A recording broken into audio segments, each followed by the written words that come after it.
convert a lizardmen race and the kobold race. Those were released last week for D&D 5e. Now this week I released the Minotaur and the Bugbear. So there's a couple large races this week, even though they're still classified as medium. So you guys can go to the players section of the website and you can check them out. And in fact, yeah, they're right there at the top. The Bugbear and the Minotaur. So if you guys want to play evil races, I'm putting out some evil races. Because, 5e is brand new still, and, we really don't know what's going to be coming out for the future. So I figured I'd throw some evil types of races out there for you. Next week I will be doing a full-blood a full-blood orc next week. I will also be doing the goblin next week. So that will be Evil Race 5 and 6, and that will be released next week.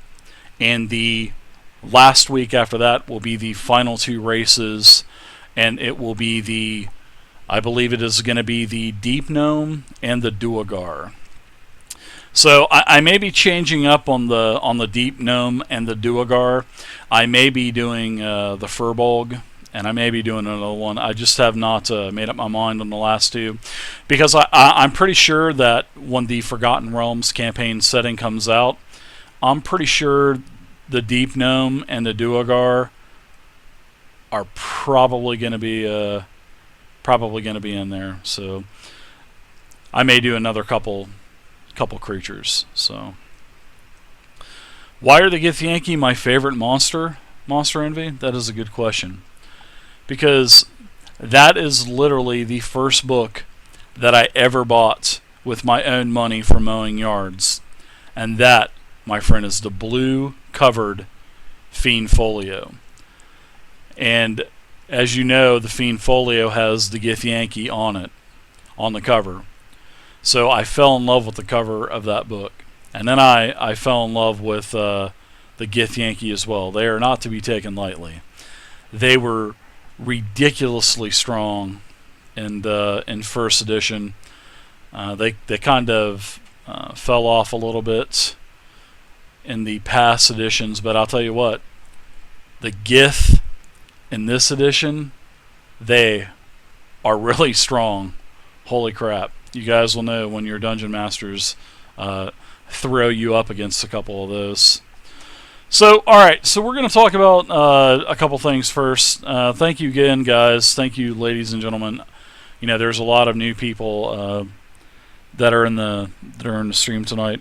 Got partnership last week, on last Thursday. So, like I said, guys, gals, thank you so much for everyone being here and hanging out in the streams, because if it was not for you guys, partnership would not have happened. So I do appreciate it. Alright, so you guys are going to notice on the website today, like I said, there is the two new races that I converted to play, the Bugbear and the Minotaur. I was going to release them last week, but I needed to do some work on them because I felt that they were a little bit too powerful. So I went ahead and I adjusted some things and pondered on it all week and worked on them during this week. So I released them today, and you can download the PDFs for free on the website. I mean, it doesn't cost you anything. You can go there and download all of the race PDFs. So, all right. So you guys, if you guys had checked out the website as well, I've got Nolan coming back on. He is one of the co-creators of Roll20. He will be back on September 24th, which is it's actually a week from today. So at 8 p.m. a week from today, Nolan's going to be on, and we are going to sit down again and talk about Roll20 and see what Roll20 has in store for us as the consumer for the future. Nolan was on about probably 6 months ago, 7 months ago, and it was a great interview. He actually announced a lot of things on the stream and then the next day they actually publicly announced things. So it was kind of cool to get the scoop here first on the stream. But no, like I said, guys, Nolan will be here next week again from 8 o'clock to whenever. Nolan was on last time. Nolan was on for a couple hours, and you guys feel free to ask him your questions in chat. He's very gracious to answer everyone's questions. Last time when he was here, he sat in chat and answered every single question. So that's the great thing that I like about having Nolan on here is you can pretty much ask him anything, and he'll be totally upfront with you and answer it if he can. And if he can't, he's not going to beat around the bush. He'll just say no, he doesn't have an answer. So that's the way I think companies should handle stuff like that. So but I do appreciate it, and I do respect that he is up front like that, which is a good thing. And he'll always be welcome to come on the stream and promote Roll20, because I'm a very fond I do love Roll20, and I'm sure all of you guys in the channel as well. Most of you probably love Roll20. It is a great program. It is by far the best virtual tabletop out on the market. I know there are a lot more, but Roll20 is probably the most user-friendly, and believe me, guys, I have tried them all. It may not have the fanciest bells and whistles like another one might, but it is by far the easiest to use and the most user-friendly, and that is what matters to me. So, all right. So Nolan's going to be back on next Wednesday. So I have some packages here. I have a couple packages as well. I've got a package from Oklahoma, and I have a package from, looks like, South Dakota. So we'll be opening those up tonight and seeing what the viewers have sent in, and we'll also be going over all of the great stuff during the last week since last Wednesday, what people have purchased on Amazon, and we will be doing that as well. And we'll be doing a short recap for pretty much all of the games last week. And we'll also be doing a raffle as well tonight. You guys are going to also notice that down below there is a new G2A affiliate link, where G2A, if you need any video games whatsoever, guys, seriously, you can get games up to like 80% off. And I thought Steam was the cheapest, but guys, if you haven't seen G2A yet, it is super cheap. I bought Divinity Original Sin. I was fixing to pull the trigger for $40 on Steam, but when I found out about G2A, it was $18.11. And why not? I mean, it's great. So if you guys need any video games at all, I mean, there's even Windows 8. I know Windows 8 isn't very popular, but when you can buy a CD key for Windows 8 Professional for like $14. I mean, everything is just so cheap on G2A. So if you guys get a chance, check it out. Hit the affiliate link below, and I'm telling you guys, the games are cheap as shit. And it's all CD codes. It goes right into Steam and everything. It's a great service. And yes, Ralphwin, dude, Divinity Original Sin is a great game, and I am going to be streaming that as well. It is basically turn-based D&D. I mean, it has opportunity attacks. It has the mechanics of D&D. It is great. I played it multiplayer with Warhuck last night for about an hour or so, and we had a blast. So I'm going to be leveling up my characters, which is basically a knight and a cleric, and I'll be playing with you guys as well. So I'll be inviting other people into the game, and supposedly there's a mod to where I can have 4 people into my game at one time. So I will bring you guys into the game. So, but anyways, thanks again, guys. I totally appreciate it.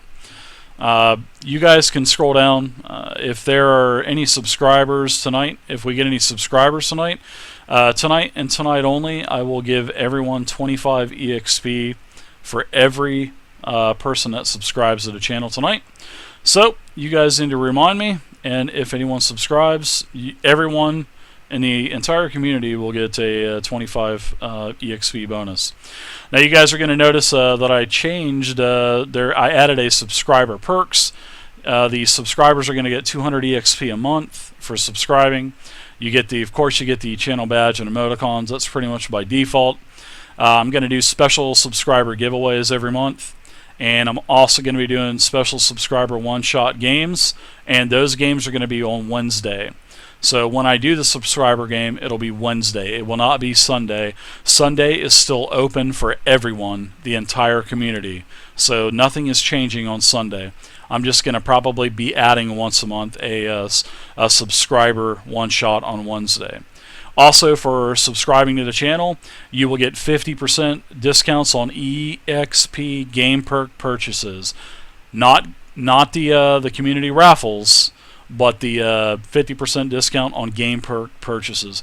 And I'm also going to be doing some other things as well for the future.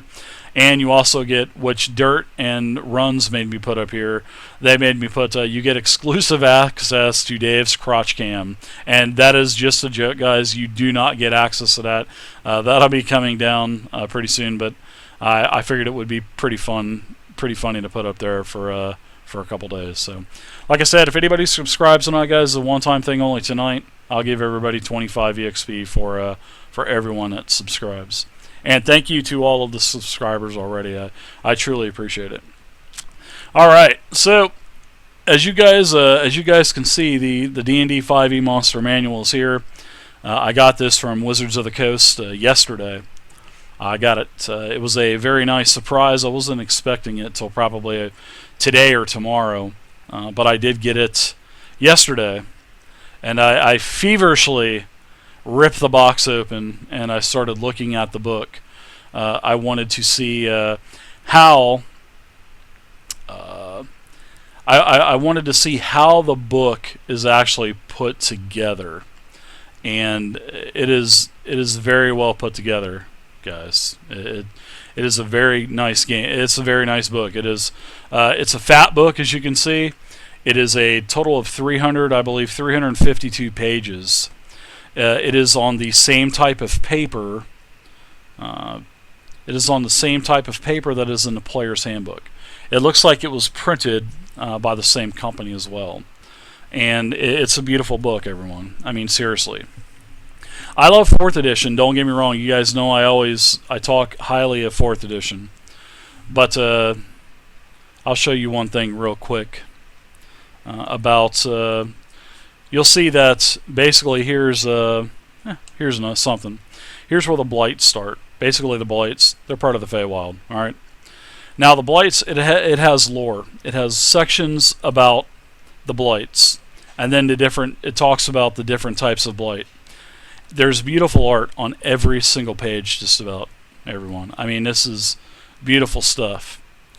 And you'll notice that there are stat blocks for quite a few creatures of these blights, and all of this information about the different blights and all of this information here is loaded with hook points that you can use for adventures. So all of you DMs out there, I mean, this is excellent information to use.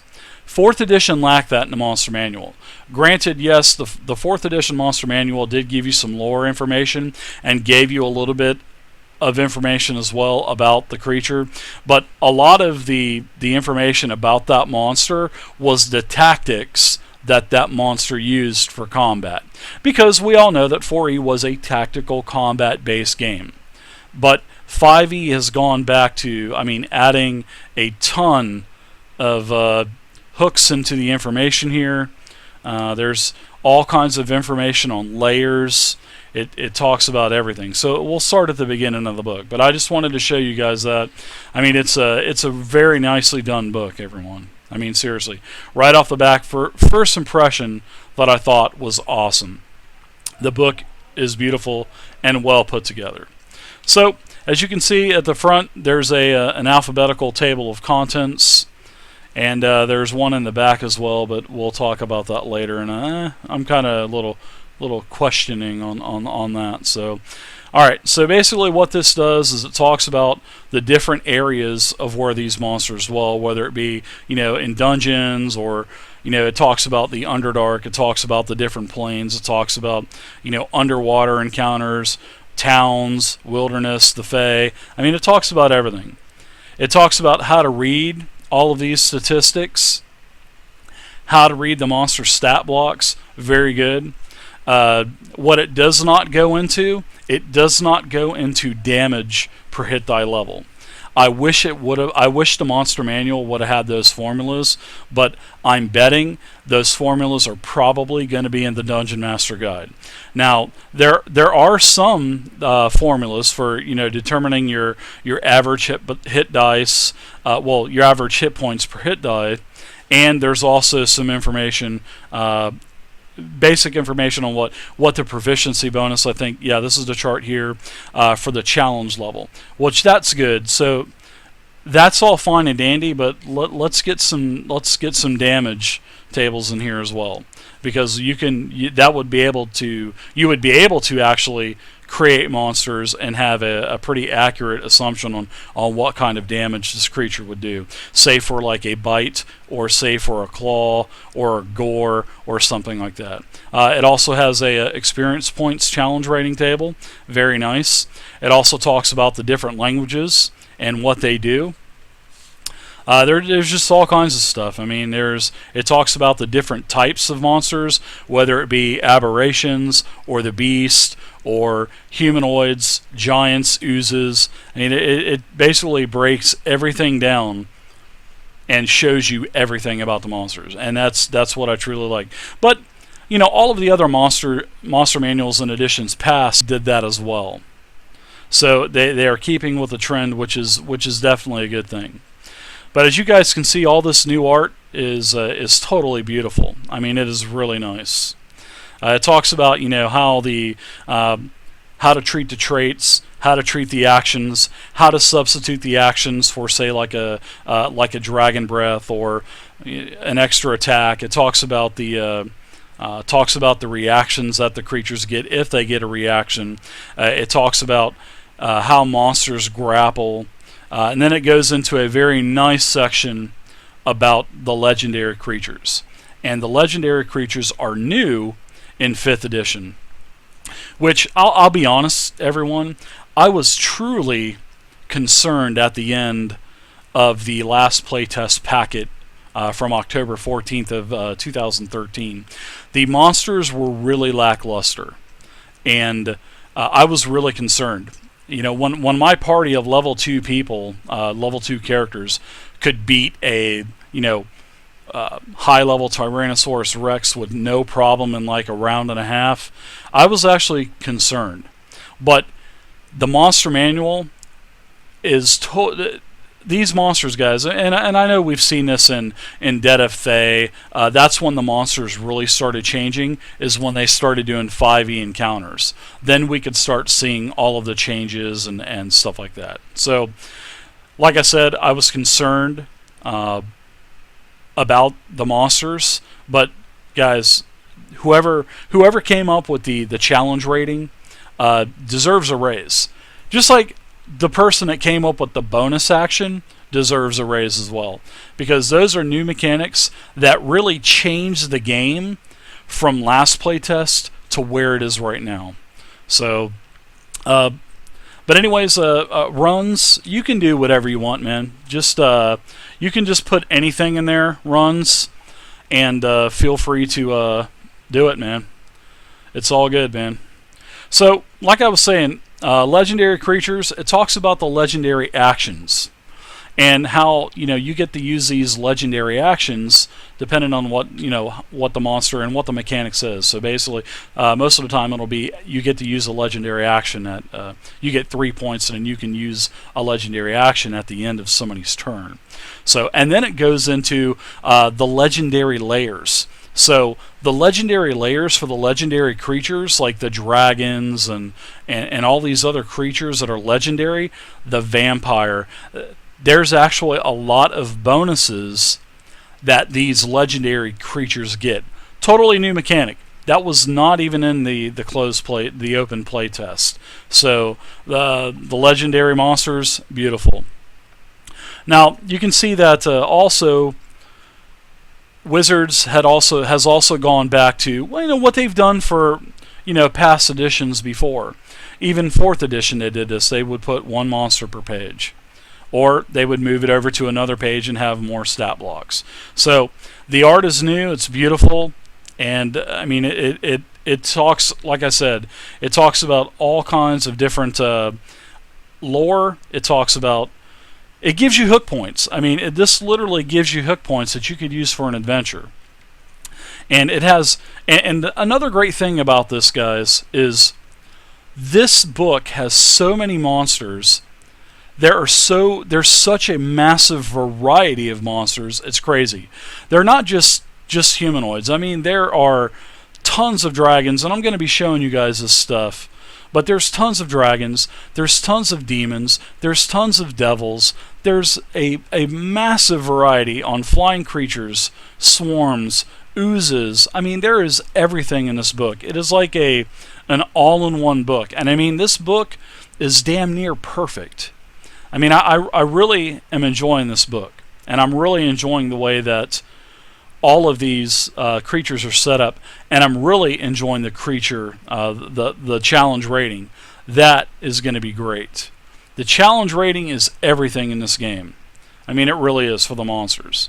Say if you got a level 10 party, and they're all level 10, you got 4 people, you add them up, divide by 4, that means that they are, let's say, average level of 10 party. All you would have to do, guys, is take that 10 and take monsters to add up to challenge level 10. That's for, you know, an easy encounter. If you want to make it a little bit more challenging, then you would basically beef it up. So instead of having a challenge level 10, you would go up to like 12 or 13. Thank you very much for the follow. I'm sorry, thank you very much for the subscription. I'm going to go ahead and give everyone 25 EXP. So you guys are going to all get 25 EXP. I totally appreciate the sub. I appreciate Syndrain. You've been around for a good while, and I do appreciate all of your support. So thank you very much. So let's go ahead and let's do an add point all 25. Congratulations, everyone gets 25 points for the sub. There you go. Thank you, Syndrain. You guys could all thank Syndrain for that. Alright, so to get back with the guys, this thing is really beautiful. And like I was saying, if you want a fair challenge to your players, you would give them 10. You can go from 1/8 level to half level, quarter level, all the way up to, you could do 1 challenge rating 10, and then throw in some, maybe throw in a couple half challenge ratings, or maybe a couple single 1-point challenge ratings, and that would make the encounter much more difficult for your party. So challenge rating is great, guys. I mean, it truly is. Man, challenge rating is so great. I can't say that enough. I mean, really, for a dungeon master, it is awesome. Alright, so as you can see, here's the aboleth. You can see that there's also lore on the aboleth as well. Abernaki, man, thank you very much for the sub as well. Abernaki, you guys get another add point 25. There's 50 points you guys got already tonight. So thank you very much again, Abernaki, for your support. You've been around for a good while as well. And thank you very much. I do appreciate it. There's angels, everyone. You can see that there are quite a few angels. And they actually have a really beefy challenge rating. They start at, I think they start at 10. Yeah, the Diva's at 10. Then it goes up to, the Planetar is 17, 16. And then there's the Solar. I mean, they're just unbelievable, guys. The art in this is awesome. I mean, it's just amazing. And you can see that there's also animated objects, which basically has the animated suit of armor, which was in the playtest. And then it has a couple other pretty cool items, the Rug of Smothering and the Flying Sword. You can see that, everything has art. I mean, it's beautiful. There's the Ankh, great. And the Ankh is actually a pretty low level challenge rating now, which would be great for lower level parties. Mine. Did I say that? Hello, is the mic on? It is, I think. So I mean, there's everything from an Azer to Banshees to Basilisk, the Behir. Oh my gosh, man, the Behir. And then here's the Beholders, multiple pages for Beholders, and then it talks about the layers and the extra actions and everything that the Beholder gets while it's in its lair. It talks about the actual the different Beholders, which I'm not going to go too much into, but I will enable that though. Ron, sorry about that.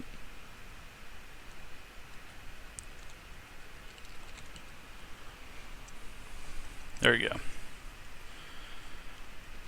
See, there's the Death Tyrant. Yes, it is undead. Blights, Bugbears with the Bugbear Chieftain. All kinds of... I mean, the art in this is beautiful, everyone. Like I said, I mean, this is awesome. The Boulette, Bullywugs, Cambion, Carrion Crawler. A lot of classic stuff, and it's just awesome to see. The Centaur, the Chimera, the Cloaker, the Cool. Old balls, thanks a lot, man. You've got some old balls, bud. Thank you very much for the subscription, old balls. I totally appreciate it. Congratulations, everyone gets another 25 EXP. Wow, Subtrain tonight. You guys are great, man. I totally appreciate it. You guys are... It's very humbling, guys. Believe me, this is unbelievable.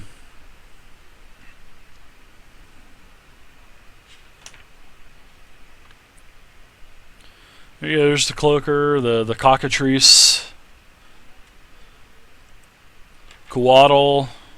I mean, there's everything. There's there's the there's the Stranger, guys. The Stranger. Petrified Goblin Hand, Cyclops. But the pages are beautiful, guys. It's the same paper that's in the player's handbook. I mean, the same tones and the same colors, and I love how this art is not so bright and in your face. I mean, it's good stuff, guys. It really is. Here's the old Death Knight.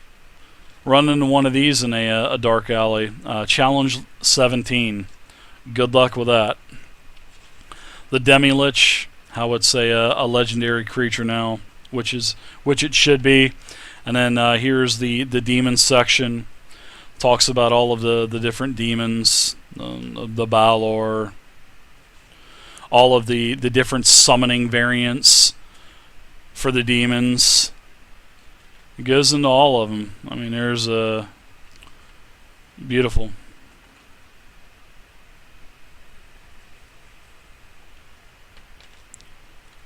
Then it has a lot of variants as well.